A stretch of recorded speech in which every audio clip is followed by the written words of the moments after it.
अस्सलाम वालेकुम, welcome back to Alchemist Online. ये व्यूवर्स, आज हम 9th क्लास की बेसिक डेफिनेशंस पढ़ेंगे। इसमें है, सबसे पहले है मैटर। मैटर हर वो चीज़ जो कुछ मैस, जिसका कुछ मैस हो, जो कोई स्पेस ऑक्यूपाई करे, वो मैटर कहलाती है। उर्दू में इसको मादा बोलते हैं। मैटर की टू टाइप्स हैं, मिक्सचर एंड सब्सटेंस। सबसे पहले मिक्सचर पढ़ते हैं। मिक्सचर जो होती है इम्प्योर फॉर्म ऑफ मैटर होती है। मैटर की जो होती है ना नाखालिस हालत, उसको मिक्सचर बोलते हैं। नाखालिस होता है, इम्प्योर फॉर्म में होता है मैटर, तो उसको हम मिक्सचर बोलेंगे। अगर यही मैटर प्योर फॉर्म में हो, खालिस हो, तो इसको सब्सटेंस बोलेंगे, उर्दू में शय बोलेंगे। सब्सटेंस की फिजिकल और केमिकल प्रॉपर्टीज होती हैं। जो फिजिकल प्रॉपर्टीज होती है ना, तबाही खसूसियात, ये डिपेंड करती हैं किसी मैटर, किसी सब्सटेंस की अपीयरेंस पर, मेल्टिंग, बॉइलिंग पॉइंट, डेंसिटी वगैरह पे करती हैं। इस तरह जो इनकी केमिकल प्रॉपर्टीज है ना, वो डिपेंड करती हैं इनकी केमिकल नेचर पर, नंबर ऑफ इलेक्ट्रॉन या प्रोटॉन्स पर।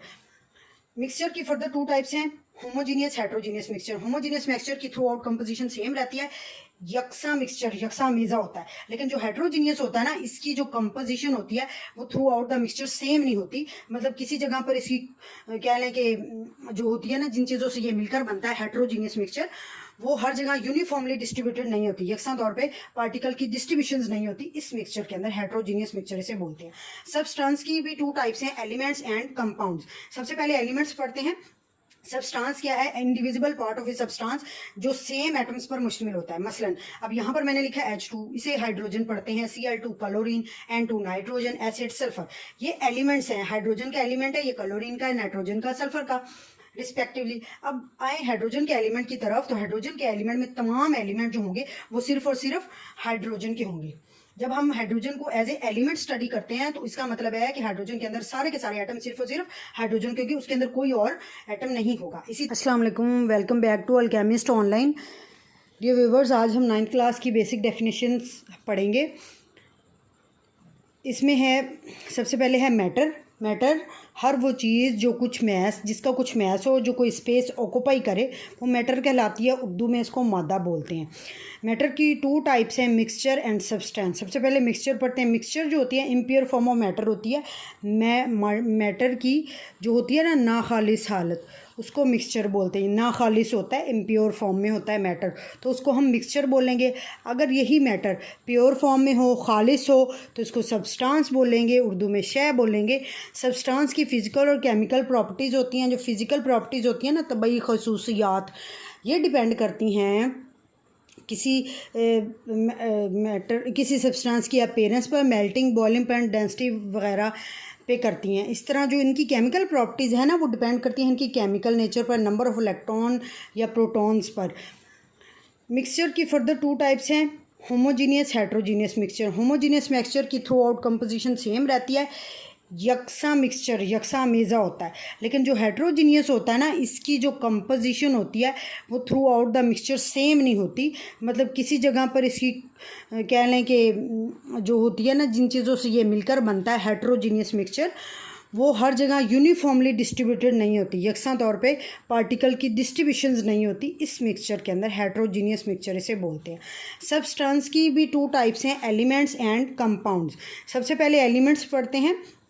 सब्सटेंस क्या है? Indivisible part of a substance जो सेम एटम्स पर मुश्तमिल होता है। मसलन अब यहाँ पर मैंने लिखा है H2, इसे हाइड्रोजन पढ़ते हैं, Cl2 chlorine, N2 nitrogen, acid sulphur.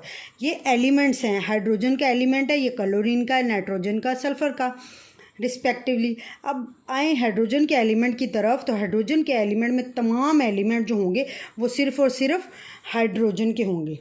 जब हम हाइड्रोजन को एज ए एलिमेंट स्टडी करते हैं, तो इसका मतलब है कि हाइड्रोजन के अंदर सारे के सारे एटम सिर्फ और सिर्फ हाइड्रोजन, क्योंकि उसके अंदर कोई और एटम नहीं होगा। इसी तरह क्लोरीन पे चले, same is the case with chlorine के एलिमेंट के अंदर सारे एटम जो हैं वो सिर्फ और सिर्फ क्लोरीन पर कंसिस्ट करेंगे, क्लोरीन पर एटम्स पर मुश्तमिल होंगे। क्योंकि एलिमेंट जो है ना, ये ऐसे नहीं है कि छोटा सा सब्सटेंस का ज़र्रा है, ये कई एटम से मिलकर बनता है। तो सेम टाइप ऑफ एलिमेंट, कई एटम्स और सेम टाइप ऑफ एलिमेंट, ये दो तरह की शराइत पूरी होंगी तो एलिमेंट बनेगा। नाइट्रोजन का एलिमेंट जब बनता है तो ये सिर्फ और सिर्फ नाइट्रोजन एटम के मिलाप से बनता है, और एक नहीं कई एटम्स मिलकर नाइट्रोजन का एलिमेंट बनाते हैं। जो सिर्फ और सिर्फ नाइट्रोजन के होते हैं। इस तरह सल्फ़र में भी यही केस है। अब तक जो है 118 एलिमेंट्स जो हैं वो डिस्कवर हो चुके हैं, जिनमें से जो 92 एलिमेंट्स हैं ये नेचर में एग्जिस्ट करते हैं। इसके अलावा जो भी एलिमेंट्स हैं ना, क्योंकि टोटल नंबर 118 है, तो इसके अलावा जितने भी एलिमेंट्स हैं वो रेडियो एक्टिविटी के रिज़ल्ट के तौर पे या तो बन जाते हैं या बनाए जाते हैं। तो इसीलिए टोटल नंबर जो एलिमेंट्स का है डिस्कवर्ड जो अब तक हो चुके हैं वो 118 हैं। एलिमेंट जो हैं सॉलिड भी होते हैं, लिक्विड फॉर्म में भी पाए जाते हैं, गैसेस में भी। लेकिन देखा यह गया है कि एलिमेंट इसी तरह मेटल भी होते हैं, नॉन मेटल भी, मेटलाइट्स भी। लेकिन 80% जो एलिमेंट्स हैं ना वो ज़्यादातर मेटल की फॉर्म में होते हैं, धातु हैं, जो अब तक दरियाफ्त हो चुके हैं। सिंबल की तरफ आते हैं, इसको अलामत बोलते हैं। एलिमेंट्स को लिखने के लिए ना सिंबल का यूज़ किया जाता है। सिंबल क्या है? वो अलामत है जिसकी फॉर्म में हम एलिमेंट को लिखते हैं। अब जैसे मैंने ऊपर आपके सामने लिखा हाइड्रोजन का H, क्लोरीन का Cl, नाइट्रोजन का N, सल्फर का H, तो ये इनके सिंबल्स हैं। ये रिप्रेजेंटेशन होती है किसी एलिमेंट की, उसको हम उस एलिमेंट का सिंबल बोलते हैं। लेकिन ये कैसे लिखते हैं? ये एलिमेंट का फुल नेम नहीं होता। हम ये नहीं कह सकते कि ये एलिमेंट का फुल नेम है, हरगिज़ नहीं। फुल नेम के पहले लेटर या फिर पहले 2 लेटर को ले लिया जाता है तो उसका सिंबल बना देते हैं एलिमेंट का। जैसे यहाँ पे हाइड्रोजन है ना, तो इसका पहला H ले लेंगे तो हाइड्रोजन बन जाएगा। इसी तरह कार्बन है तो कार्बन का C ले लेंगे। कुछ एलिमेंट ऐसे जिनके नाम पहले 2 लेटर को यूज़ करके बनाए जाते हैं, सिंबल बनाए जाते हैं। जैसे ये कैल्शियम है, इसके पहले 2 लेटर ले लिए जाते हैं Ca। इसको इस तरह सोडियम है Na, नेट्रियम इसको बोलते हैं। अब नेट्रियम का Na जो है वो इसके सिंबल के तौर पे, सोडियम के सिंबल के तौर पे इस्तेमाल किया जाता है। तो ये इस तरह से। अब लेकिन जब हम एक लेटर लिखेंगे एलिमेंट का नाम, ऐसे एलिमेंट जिनका नाम एक लेटर से शुरू होगा उनको सिर्फ हम लिखेंगे कैपिटल से। लेकिन ऐसे एलिमेंट जिनका नाम 2 लेटर में होता है तो उनको हम पहला लेटर कैपिटल होता है, दूसरा जो होता है वो स्मॉल होता है, इस तरह से लिखते हैं। अब आते हैं वैलेंसी की तरफ। वैलेंसी क्या है? कंबाइनिंग कैपेसिटी है एलिमेंट्स की। हमें पता है एलिमेंट क्या बनाते हैं? Chemical bonds. कुछ एलिमेंट आज़ाद रह सकते हैं, कुछ नहीं। जो नहीं रहते वो केमिकल बॉन्ड्स बनाते हैं। तो एटम की ये सलाहियत कि एटम किस तरह से एक दूसरे के साथ मिलाप करके किस हद तक कितने एटम्स के साथ कितने बॉन्ड्स बना सकते हैं, एटम की ये खसूसियत, ये कैपेसिटी उनकी वैलेंसी कहलाती है।